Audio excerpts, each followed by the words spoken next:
gather round, feel the love compound. Blue elephant is strong. Hey guys, welcome back to my channel. So Let's Resin sent me their brand new heat gun to play around with. So that is what we are going to do today. So this thing is probably by far the coolest one that I have ever had. And I've had a couple different ones before. So let's talk a little bit about it as I unpackage it. And we'll tell you all the features and all that stuff. So this has an overheat protection on it. So once it gets to a certain temperature, it automatically cuts off the circuit. So you don't have to worry about that.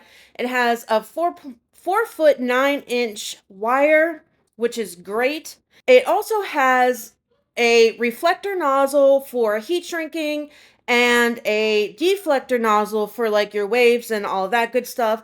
Obviously, it comes with the instruction book that is very detailed, as all of theirs are, and a silicone cover, not one, but two actually, silicone covers for this. Now, this does come apart just like that, which is also very, very cool. So you can get in there and clean if you need to.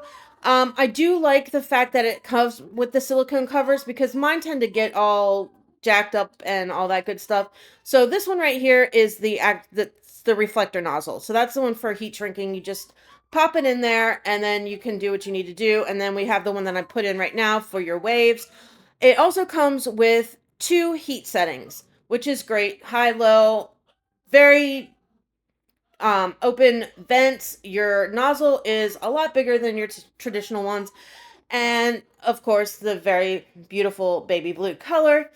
So that is really, really cool. So we're going to play around with it over the next, forever, because this is my new heat tool. But anyway, what we're going to do today is I need to make a sign out on my house. You know how everyone has like house numbers and stuff? Well, my house, they didn't have anything, so we want to make something. My husband wanted something up there. He was just going to buy the reflector numbers that you can get. I decided I wanted to make it, so we're going to use some Let's Resin today with this. Now, I also have these really large, they're like extra large number molds that I'm going to use, and I haven't used these before. I'm assuming it's going to be about 10-ish ounces of resin, give or take. So I'm going to go with 10. Now, they don't have to be completely filled, but I do want them to be nice, big, and chunky to make sure that you're able to see them. And then we're going to use some Let's Resin mica powder, and this is the olive green. And it's just absolutely gorgeous color. I think this is the color shifting one, if I'm not mistaken. I'll have to double check. Anyway, I love the color. It's gorgeous. It goes with the main kind of colors of the inside of my house for the most part ish. So that's what we're going to go with. And then I also have a really nice piece of wood that I'm going to mount these on. Now, before anyone says anything, I know what you're all thinking. Resin doesn't do good in extreme heat and cold. I have personally not put any resin outside either way. So honestly, it's going to be kind of a test to see just how well it'll do and if there's, certain things that maybe you can use it for as opposed to not. So the first thing I want to do is I want to make sure that I don't have any air bubbles that are going to get kind of trapped in the bottom. So I did give it a quick spray of alcohol and then I am slowly pouring my resin in. Now, like I said, because I'm not sure exactly how much each one of these takes, and with, the 3 and 6 being bigger than the 1, I kind of want to make them all even or as even as possible as far as the depth of them. So I'm going to kind of fill them up to a certain point and then just divide up whatever remaining resin I have left so that they're all fairly even. Now, I'm not filling it up the whole way right yet. What I want to do first is I want to take my dotting tool and go around all of those 90-degree edges that are in there just to make sure that there is no trapped air bubbles on that side.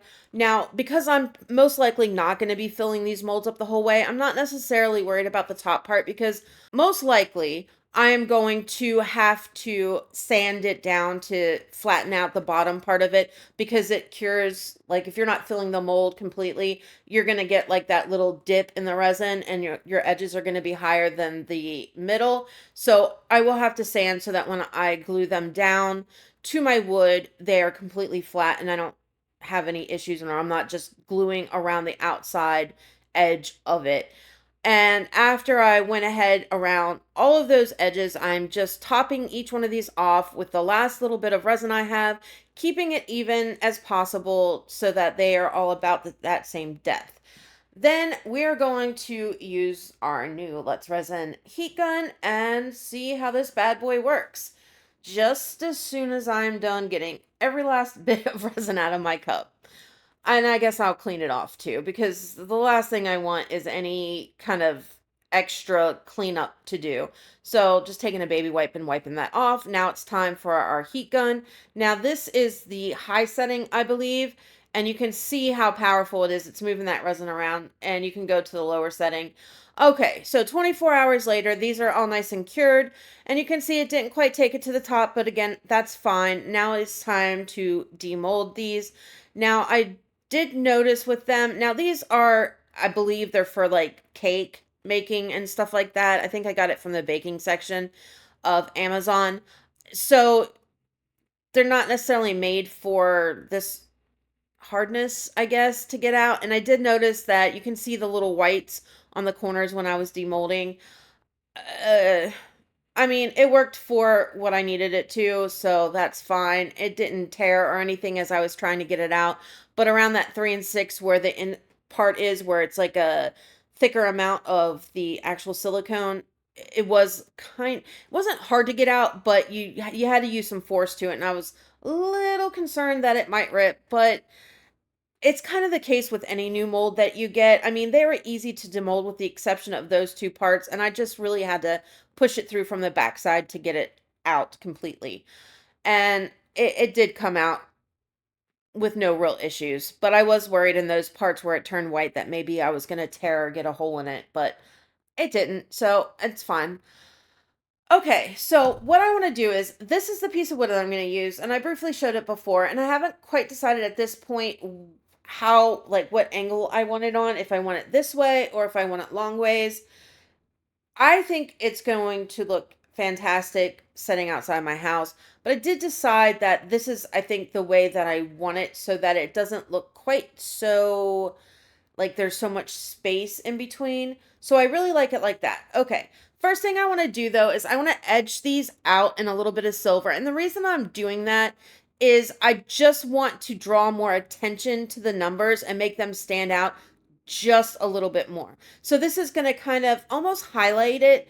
And it's not like, you know how you get the numbers and they have that reflective bit on it that kind of draws your attention to the number because you see that flash, that highlight from the reflecting, like the reflecting paper or whatever it is that they use. That's kind of why I want to do the silver, just so you get that bit of flash and your eye is drawn to it. And I mean, yeah, it's really the reason that I'm doing it. I don't want a super thick line. I just want a really thin line.